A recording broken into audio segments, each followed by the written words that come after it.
আসসালামু আলাইকুম প্রিয় খামারি ভাইয়েরা। আশা করি আপনারা সবাই ভালো আছেন। আজকে আমি আপনাদেরকে প্রতিদিন সকালে আমি আমার গরুকে কি কি দানাদার দেই এবং কি কি কাজ করি তা আমি আপনাদেরকে দেখাবো। প্রথমে আমি আমার পুরা ঘর পরিষ্কার করে ফেলি।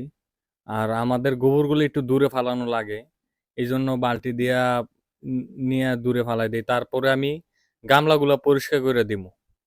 গামলাগুলা পরিষ্কার করে দিমু যাতে এখন পানি দিমু। পানি দিলে খেরমের থাকলে তো গরু ঠিকমতো খাওয়া দাওয়া করতে পারবো না। আর যদি ইট থাকে বা কোনো আবর্জনা থাকে এগুলোও ফালাই দেওয়া যায়। এখন আমি এক এক করে প্রতিটি গামলা পরিষ্কার করে ফেলমু। আর একটু একটু খের থাকে, যেগুলা খের খায় না এগুলা থাকে। রাতে যে খেরগুলা দিছি যেগুলো থাকে না খায় না ওইগুলা ফালাই দিই। আর অনেকে আপনারা সারাদিন মানে চারি একবারে ভইরা খাবার-টাবার দেন। সারাদিন আপনার গরুর সামনে খাবার থাকে। ওই খায় অর্ধেক, নষ্ট করে অর্ধেক। আর মানে গামলা অনেক নষ্ট হয়ে থাকে। এখন আমি আমার গরুর দানাদার ১ম এ আমি দানাদার দেই। প্রত্যেকটা গরুর জন্য একটা, একটা বালতি আছে। এখন বালতিতে দানাদারগুলা নিমু। আপনার বালতি হইলে সুবিধা হয় কি? দানাদার দিয়ে একটু ভিজাইয়া এরপরে দিয়ে দেওয়া যায়। দানাদারটা একটু ভিজাইলে আপনার দানাদারটা একটু ভালো করে পানির সাথে মিশে। এখন আমি ভুট্টা দিতেছি, এটা হলো ভুট্টার গুঁড়া।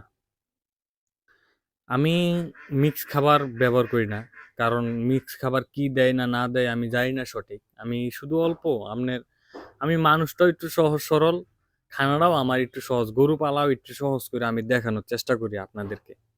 এই যে এখন ভুসি দিতেছি, আপনার গমের চিকন ভুসি যেটা, এটা দিতেছি আপনার ভুট্টা দেওয়ার পরে। এরপরে এখন দিমু প্রোভিটা ফিট ৫০ কেজি বস্তা। প্রোভিটা ফিট আপনার এক বাটি করে দিমু। আর এই বাটিটায় আপনার আধা কেজি করে ভুসি ফিট সবকিছু আধা কেজি করে ধরে। এখানে একটু বেশি হয়েছে, বস্তাটা তো আমি দিয়ে দিতেছি। আপনার সবসময় চেষ্টা করবেন যে কম খরচে কিভাবে আপনারা গরু লালন পালন করতে পারেন সহজে। এটা হইলো সরিষার খৈল। সরিষার খৈল আমার ৪টা গরু খায়। আর আপনারা অনেক সময় অনেক গরু দেখা যাচ্ছে খৈল দিলে খৈল খায় না, আপনারা তারপরও খৈল দেন। যে গরু খৈল খায় না দরকার নাই দেওয়ার। এখন আমি প্রত্যেকটা গরুকে গোসল করায় দিমু সকালে। সকালে চেষ্টা করবেন সবসময় সকালে গোসল করায় দিতে, যতটা মানে ঠান্ডা হইলে দুপুরে। আর যদি একটু গরম হয় সকাল সকাল গোসল করে দিবেন, গরুর শরীরটা একবারে রিল্যাক্স হয়ে যাবো গা। গরু গোসল করাইলে, নিয়মিত গোসল করাইলে গরু একবার সুস্থ সুস্থ, জ্বর হয় না, সর্দি হয় না, সুস্থ থাকে, একবারে ফুরফুরে শরীরটা থাকে আপনার। এরপরে ময়লা টয়লা থাকলে ইয়ে থাকে। আর এই শাহিওয়াল গরুর একটা লাভ আছে ভাই, এই শাহিওয়াল গরু আপনার সহজে ময়লা হয় না। মানে খাবার দাবারও কম, তার ময়লার করও কম। ফিজিয়ান গরু আপনার প্রত্যেক বেলায় গোসল করা লাগে। আমি যখন ফিজিয়ান গরু পালছি, এই যে আমার এই বড় গরুটা মাসাল্লাহ দিলে অনেক স্বাস্থ্য হয়েছে, অনেক, প্রায় ১ মাসে আলহামদুলিল্লাহ অনেক ভালো স্বাস্থ্য হয়েছে। আপনার এগুলা বিক্রি করবো আরো ধরেন ১-১.৫ মাস পরে বিক্রি করবো, যখন মাহফিল টাফিল লাগবো, যখন মাংসের বাজার আরো ভালো হইব তখন বিক্রি করবো। আপনার গরু পালতে হইলে, গরু বিক্রি করতে হইলে কখন গরুর দাম বেশি কখন গরু কম দাম পাওয়া যায় ওইটা আপনার সবসময় ওইটা খেয়াল করতে হইব। তাইলে আপনি কিছু একটা করতে পারবেন গরু পাইলা। আপনি যদি মার্কেটিং এ না বুঝেন, আপনারা কখনো গরু পাইলা কিছুই করতে পারবেন না। মানে দিন শেষে লসের ঘানি টানতে হইব কাঁধে। এই যে আমার প্রত্যেকটা গরু মাশাল্লাহ দিলে এখন দেখতেছেন আপনার হাট কি আনছিলাম, এখন কি হয়েছে আপনার প্রত্যেকদিন আমি সকালে গোসল করাই দিই। প্রত্যেকদিন সকালে গোসল করে দেই শুধু আর একবার ঘর দিয়ে আর আর কিছু করা লাগে না। আর ঘর ধোয়া লাগে না। আমার চ্যানেলের ভিডিওগুলো যদি আপনাদের ভালো লাগে, আপনারা আমার চ্যানেলটা সাবস্ক্রাইব করে দিবেন। আপনারা একটা কমেন্ট করবেন, আপনাদের যত কিছু জানার থাকে আপনারা আমার ডিসক্রিপশনে নাম্বার আছে, আমার নির্দ্বিধায় কল দিতে পারেন। দেখি না চাই মানুষকে কিছু ভালো একটা কিছু দিতে পারলে আলহামদুলিল্লাহ আমার অনেক ভালো লাগে। আমার দ্বারাতে যদি কারো ভালো হয়, যদি কারো উপকার হয়, আমার তো লস নাই, আমার আরো লাভ। তার মন থেকে এমনিতেই আমার দোয়া চলে আসে। আপনার এখন প্রত্যেকটা গরুর পিছনে যে বালতিগুলো এগুলা দিয়া এখন পানি দিয়ে একটু ভিজাই দিমু। আপনার পানি দেয়া আপনার সব সময় খাবার দানাদার খাবার দেওয়ার আগে 5-7 মিনিট ভিজাইয়া রাখার চেষ্টা করবেন, তাহলে দানাদারটাও ফুলে এবং আপনার যদি কোনো মানে অনেক দানাদার আপনার ডাইরেক্ট দিলে গ্যাস হয়ে যাওয়ার সম্ভাবনা থাকে, ওই গ্যাস হওয়ার সম্ভাবনা থাকে না। আপনার এই বালতিগুলা প্রায় 15-16 কেজি করে পানি ধরে। আর মোটা তাজার ক্ষেত্রে আপনারা সব সময় সবচাইতে পানি হইলো গুরুত্বপূর্ণ। যত পানি খাওয়াবেন গরুর শরীর তত ভালো থাকবে। আর অনেকে বলে যে পেট বড় হয়ে যায়, আপনার পেট বড় হয়ে যায় ফ্রিজিয়ান গরু, কারণ এটা জন্মগতভাবে পেট বড় হয়ে যায়। আর অনেক শাহিওয়াল গরু আছে ছোট থাকতে। আর এরকম যারা মোটা তাজা করেন যত পানি খাবেন কোনো পেট বড় হয় না। এখন এই যে সব গরু দাঁড় হয়েছে পানি খাওয়ার লাগা, দানাদার খাওয়ার লাগা, আপনারা সকালে ঢুকে যাবেন গরু ঘরে 7টা বা 6টার মধ্যে আমি পানি খাওয়াই।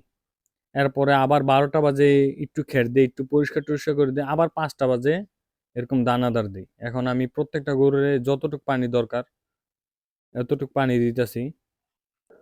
এই যে এই গামলায় পানি দিতেছি সাদা পানি, এখানেও প্রায় 10-15 কেজি পানি আছে।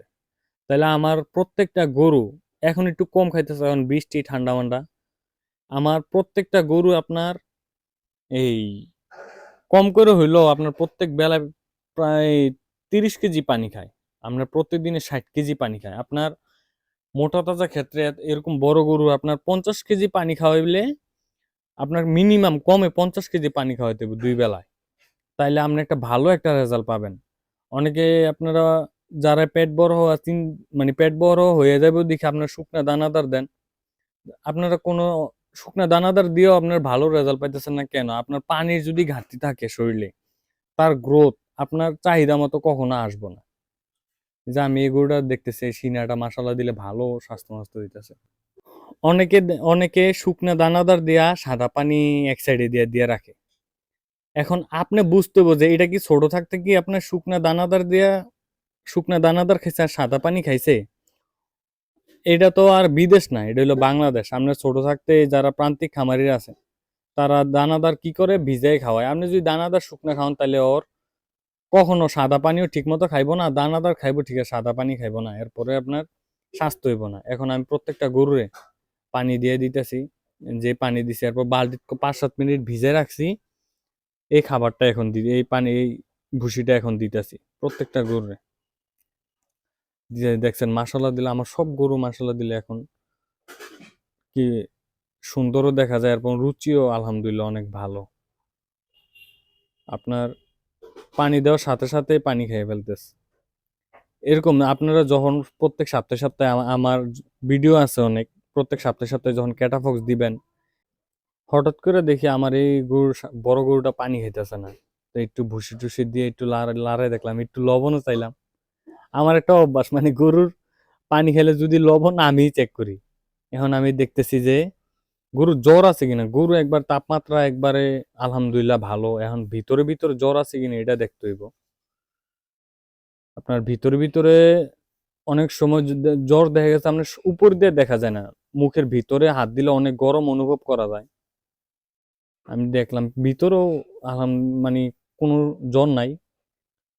তো এখন আমি আপনাদেরকে এই গরুটার রুচির ওষুধ দিমু। এখন হালকা পাতলা যে পানিটা থাকে এই পানিটা দিয়ে খেরটা একটু মিশাই দিলে আপনার খেরটাও খায় ভালো এবং পানিটাও নষ্ট হয় না। আমি যখন 1টা বাজে আবার ঢুকবো তখন সবসময় দেখবো যে গামলা পরিষ্কার। এখন গরু খাইবো, খাইয়া শুয়ে যাবে, আর আর এখন একটার আগে গরু ঢুকে হইব না। হালকা পাতলা পানি যেটা থাকে এটা একটু খেরটা মিশাই দিলে শুকনাও খাওয়া, মানে খের খাইলে গলাও শুকায় না। আর এই যে গরুটার পানি খাই নাই এটা একটু যদি মিশাই দিছি যদি খায় তাহলে তো আলহামদুলিল্লাহ ভালো, নাহলে রুচির ওষুধ দিতে হইব। আপনার সব সময় গরু কম মানে খাবার দিবেন, কিন্তু যেটা এক বেলায় দিতেন একবারে গামলা পুরো ওইটা চার বেলায় দিবেন। তাহলে দেখা গেছে আপনার গামলাও অপরিষ্কার হইব না, গরু ঠিক মতো খাইয়া শুয়ে থাকবো। সারাদিন গরুর গামলা যদি খাবার থাকে, গরু সারাদিন খাইলে স্বাস্থ্য হয় না, তার একটা বিশ্রাম বিশ্রামের একটা সময় দিতে হয়। এরপরে আপনার মানে ভালো একটা ঠান্ডা জায়গা রাখতে হয়। বেশি গরমে রাখলে অনেক গরু আছে আপনার বেশি অনেক স্বাস্থ্য হয়ে যাওয়ার পরে বেশি গরমও রাখা যায় না। এই যে এখন শেষ, আমার আর কাজ নাই। এই এখন আমি আমার সকালের কাজ শেষ, 1 ঘন্টা লাগছে আমার সকালের কাজ। তো এই আশা করি আপনারা সবাই ভালো থাকবেন। আসসালামু আলাইকুম।